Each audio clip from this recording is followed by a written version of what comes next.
Bursa Karbon Indonesia resmi mencatatkan perdagangan perdana pada Selasa 26 September 2023. Bursa karbon adalah suatu sistem yang mengatur perdagangan karbon atau catatan kepemilikan unit karbon, di mana Bursa Efek Indonesia ditunjuk sebagai penyelenggara bursa karbon.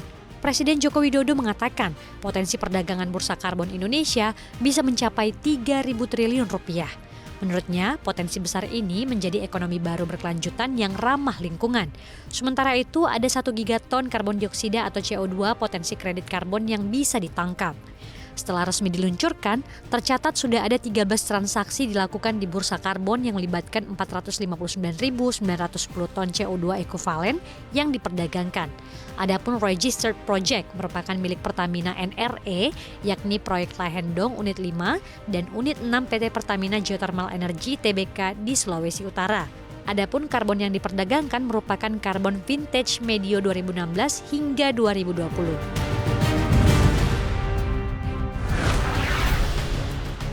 Rupiah melemah signifikan terhadap dolar Amerika Serikat di tengah kencangnya gempuran sentimen negatif dari Amerika Serikat dan China. Rupiah ditutup melemah 0,58% melawan greenback dengan berada di posisi 15.485 per dolar Amerika Serikat.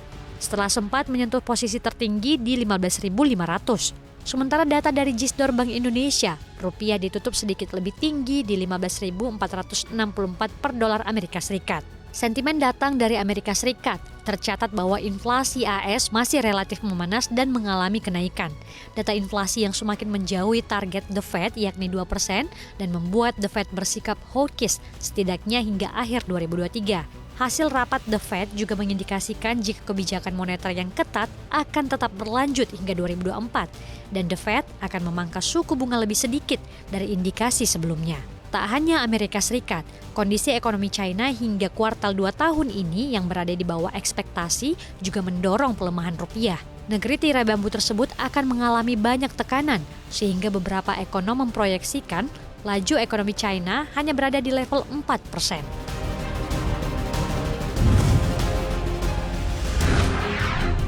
Kementerian Keuangan mengalokasikan ratusan miliar rupiah untuk menjamin proyek-proyek Presiden Joko Widodo di 2024. Hal itu dilakukan demi menarik pembiayaan yang lebih besar untuk proyek tersebut.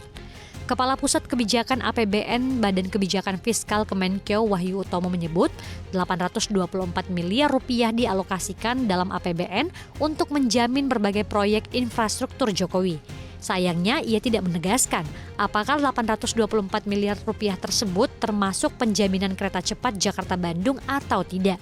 Sebelumnya Menteri Keuangan Sri Mulyani telah menerbitkan Peraturan Menteri Keuangan Nomor 89 Tahun 2023 tentang tata cara pelaksanaan pemberian penjaminan pemerintah untuk percepatan penyelenggaraan prasarana dan sarana kereta cepat antar Jakarta dan Bandung. Penjaminan diberikan terhadap seluruh kewajiban keuangan PT KAI yang timbul akibat pembengkakan biaya proyek tersebut, mulai dari pokok pinjaman, bunga atau biaya lain yang timbul akibat utang-utang proyek tersebut.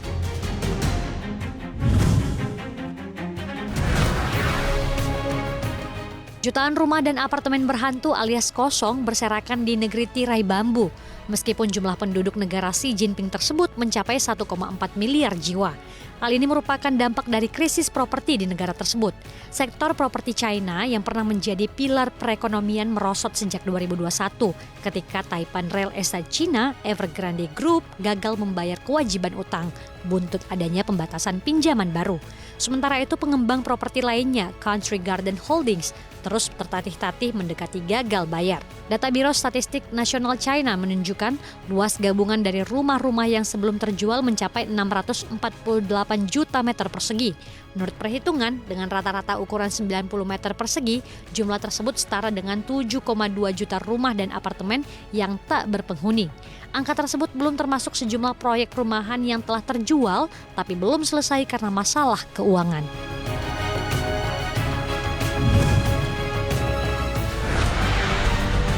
Kabar tak sedap datang dari negeri Raja Charles. Pasalnya, penelitian Public Health Scotland dan University of Glasgow menyatakan krisis biaya hidup di Inggris berpotensi menyebabkan ribuan kematian dini secara signifikan. Hal ini sekaligus memperlebar jurang kesenjangan kekayaan dan kesehatan antara si kaya dan si miskin.